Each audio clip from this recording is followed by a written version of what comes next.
Hey y'all, my name is Essence, and welcome to my channel. Welcome to my YouTube channel. So, I really just wanted to just come on here, and this is kind of like I want to call this a homegrown video, very authentic and organic. But I just wanted to come on here and talk about spirituality and fear of spirituality. This is not going to be a long video, but I just felt the need. Like I felt the energy. It was strong. Um, so I needed to come on here and do a video to kind of talk about, and what really stuck out to me, or that really what really made me think about this topic, was that I am starting to feel a little bit alone. And when I say I'm starting to feel alone, it's because over the last 5 or 6 years, I have been a spiritual person. I've always been spiritual, but I've transitioned out of religion into spirituality. And I noticed that I don't have a network of or friend circle of like-minded people like me.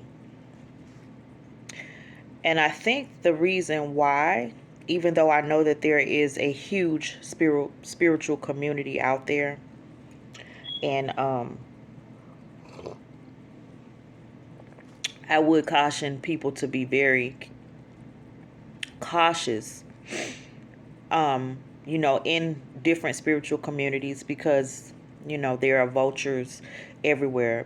Just like people use Christianity for their own greedy gains, people also use spirituality as well for their own greedy gains. So I would just caution anybody that's stepping into the spiritual world to be very cautious of the community or the people that you're dealing with in the community. But I said that just to say, I know that there's a spiritual community out there. I just haven't found the one that I fit into, that I'm comfortable in. And with me having close friends that I've known 20 something plus years, it's kind of hard to build new friendships, when you're kind of setting your ways and you're used to your old friends and things like that. But those particular set of friends they're not spiritual people. They don't practice what I practice. They don't believe what I believe. They are most of them are still religious, and things like that. So it's like, who can I talk to about different things? And of course, I use social media a lot as an outlet to go and network and communicate and connect with people in the spiritual community. But I don't have anyone that's personally connected to me, you know, physically connected, somebody that I can go and hang out with and stuff like that. And so I started to think to myself, like, why is this the case? Why is it so hard for people to connect with other spiritual people outside of social media? And I think it's because of the stigma that is attached to spirituality. I practice hoodoo. I'm a hoodoo practitioner. I'm a root worker. I'm a conjure woman. I'm, a medicine lady. And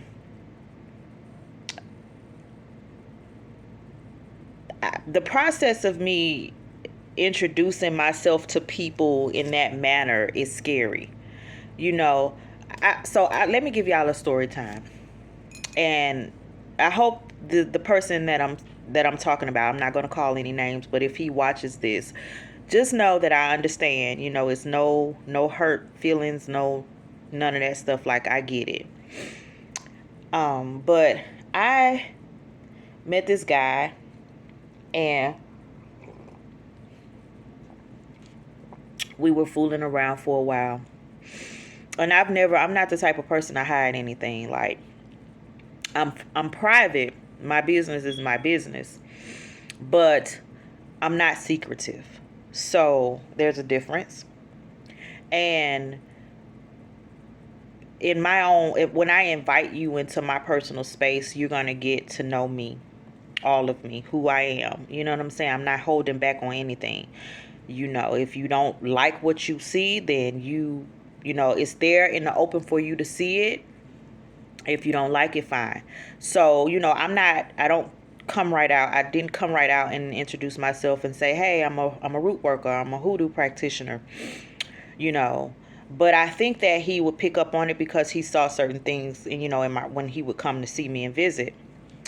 And so he never came right out and asked me, but he did make a comment one day, and he was like, he's met all different types of women, and he's even met a witch before. And so I think that the way he said it, I could feel the vibration of what he said as it was being directed towards me, like he was saying that, I was one of those different types of women and I was a witch, because of the different stuff that he saw when he would come over here and visit me. But I didn't pay it any attention because in my mind, I'm like, I'm not a witch, first of all. But, I can understand why he would think that I was, because, most people lump, when they don't really understand spirituality and all of that stuff, they're not into spiritual things. They lump everything into one category. So in his eyes, I'm a witch. But I didn't ever say anything about it. And then I think maybe he may have saw a video that I did, or it was something that kind of like gave him a boost to, kind of come out and ask me. And so I told him straight up, yeah, I'm a root worker. I practice magic. And, and so he was telling me that he had some stuff going on and he needed some work done and he needed a reading done and all of that stuff. And because I trusted him and I like him, you know what I'm saying? Like, I did it. I gave him a reading and I told him what was going on with him. He said he wanted some work done.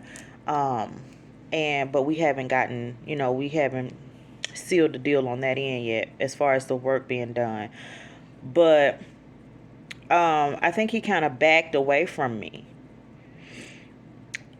after he found out, the truth. After he really found out that I do practice magic, you know what I'm saying? Like, he knew it, he suspected it, because like I said, I didn't hide it, but I just didn't come forth out and be like, yeah, I'm a root worker, because it's my business. But if you ask me, I'm definitely going to tell you, yeah, I am. I do practice. And I'm pretty powerful at what I do. So, so I think that once he got once it was sealed and written in stone that, yeah, I'm a practitioner, he kind of backed away from me a little bit. So I don't hear from him as much.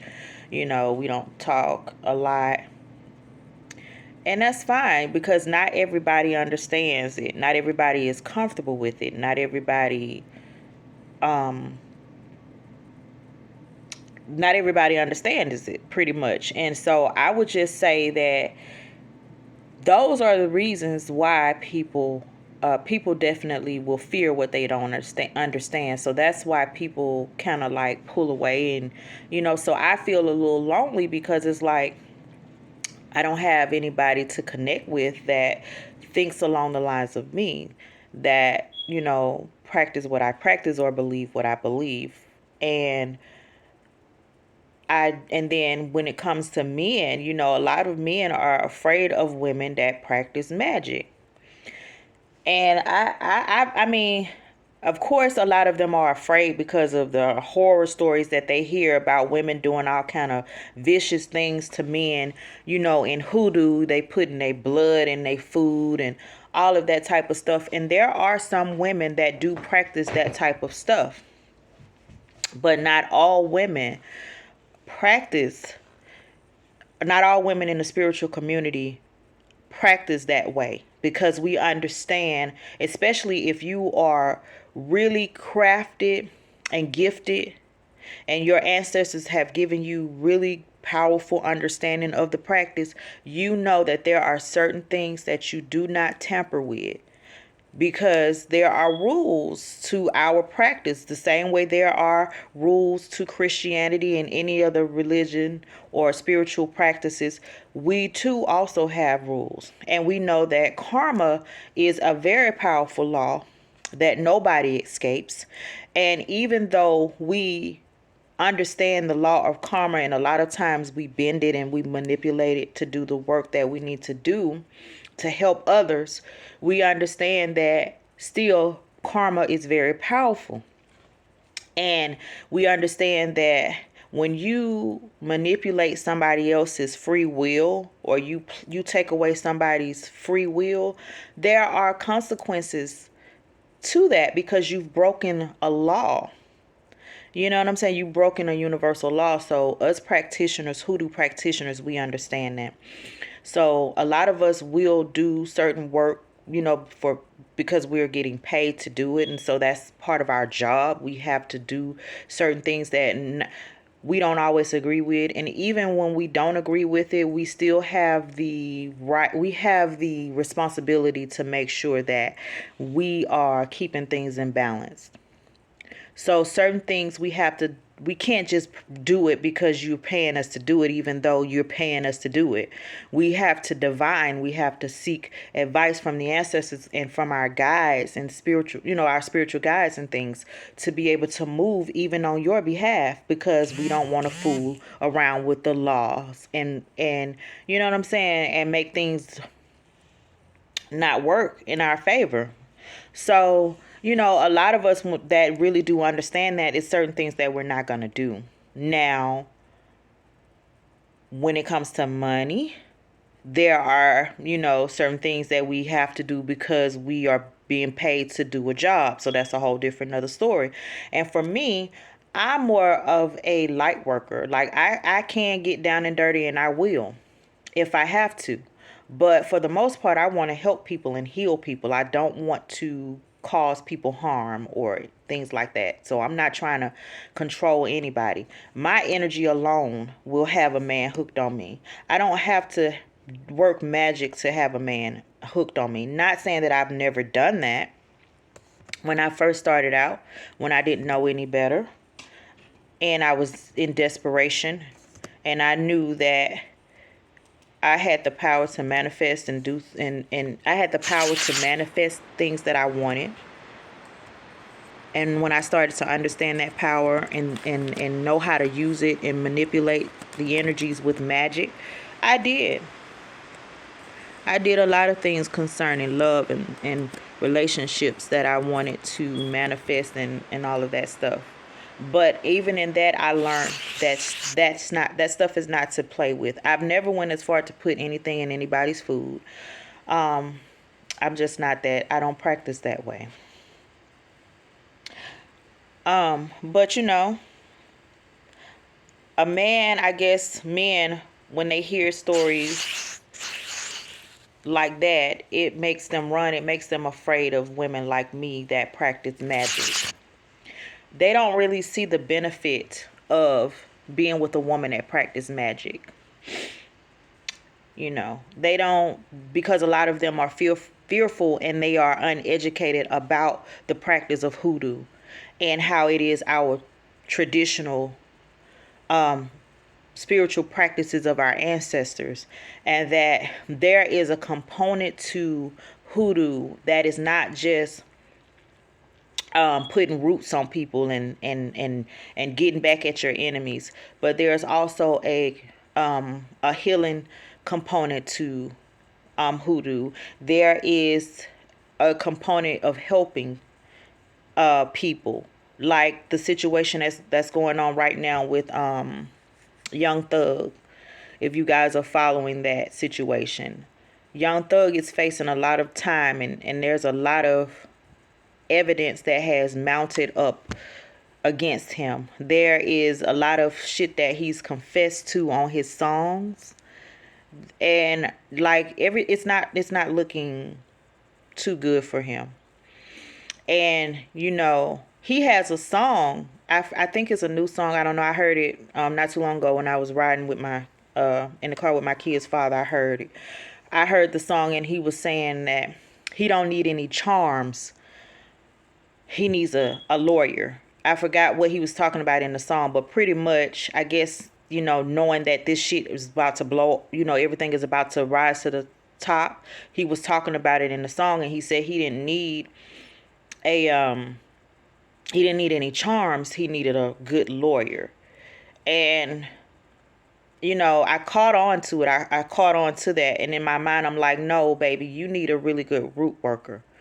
That's what you need. You need a good root worker. Yeah, you might need a good lawyer, but you need a good root worker to back that lawyer up. You need a root worker to make it where you. Now, the thing with working roots on court cases and situations like this is that, like I said, we have to honor the law, the laws of the universe or the laws of nature. We have to respect those laws, even though we can bend them and we can manipulate them and we can twist them around. We still have to respect that they are laws that are not meant to be broken. So, like there's a loophole in most things in life, there's a loopholes in those laws, and we just know how to bend them and find those loopholes. That's what root workers do. But we still have to honor the law, honor that law. So if you know you did something foul and something wrong, and we get in there, we get our hands dirty, and we play around with that law of karma to help you, you have to change. You can't go back to doing what you were doing before, because you know a good root worker that can get you off. Or a good conjure woman or man that can help get you out that situation, so you're going to run right back to it again because I know I can always go get this up off of me. No, you cannot play around with you can't play around with the magic that way. And also, you do have to pay some form of recompense for what you did.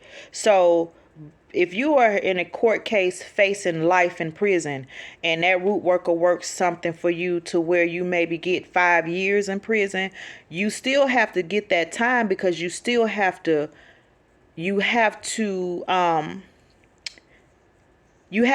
the karma. Like you have to take some responsibility in whatever it was that you did if you were in the wrong. You know what I'm saying? So our work is to help you fight against, what you're facing, or the obstacles, help to clear them and move them out your way. But we still have to honor the universal laws that we cannot break. So you still have to, you know what I'm saying? You have to suffer some type of consequence. So even though he thinks that he has as good as lawyer, yeah, you might have a good lawyer, and that lawyer may be able to get you, may be able to help you get some time, not that much time. But that root worker is also going to be able to help you not get that much time. That root worker is going to be able to help also cleanse that energy off of you, to remove that negative dark energy, because that's what's on him. That's what has him. There is a dark soul energy that he's feeding. And now everything is boiling over. Now he sees where his friends are. They're all turning on him. They're snitching on him. They doing all of this stuff. You know what I'm saying? So it's not looking good for him. But I promise you, charms is what you need, baby. Baby boy, you say you don't need charms? You need charms. You need a root worker, and you need a powerful root worker. Because you can put your trust in a lawyer and all of that money. You can spend all of that money on a lawyer to fight your battle. You'll spend half of that, what you're going to spend on that lawyer. You'll spend not even close to that with a root worker, and you'll come out on the top. And with the lawyer, you don't know if you're going to win, if that lawyer is going to be working with the opposite team. They being paid to win your case, but you don't know what kind of deals been worked behind your back. And with root work, all of that will be like the work will be done to cover from all aspects, from all forms of attacks that can come your way, that can cause chaos for you on your case. even down to jurors, even down to people that are witnesses that are speaking on your case. Work can be done to cover all those areas. A lawyer is only going to think about what you're saying, what the judge needs to hear, and they can't really do too much with the witnesses. They can't really talk to they can get information, but they can't coerce the witnesses. They can't, you know what I'm saying? Like, a root worker will cover all components of your case to make sure that it's favorable for you. And if you do get some time, it won't be near as much time as you would be facing. You know, it could be even probation or some maybe a couple years of parole, but no jail time. Like, it's gonna be worked up where it'll be in your favor. So, but apparently he don't believe. So when he said that he didn't need a lawyer, he didn't need any charms. Maybe somebody had already brought it to his attention that he may need to seek out a root worker. And with him being from the South, from Atlanta, that's Georgia. That's what we do in Georgia, South Carolina, any states that are near the Sea Islands. That's what we do. That's our belief system. Those are our practices. So I'm sure somebody came to him and said, hey, you need a root worker. But he said no. And that could be one of the biggest mistakes of his life, to put that faith and trust in that lawyer. Because I promise you, that lawyer don't have that same power as that root worker. That lawyer is only that lawyer by itself. That root worker has armies of ancestors behind backing them. It's a whole difference.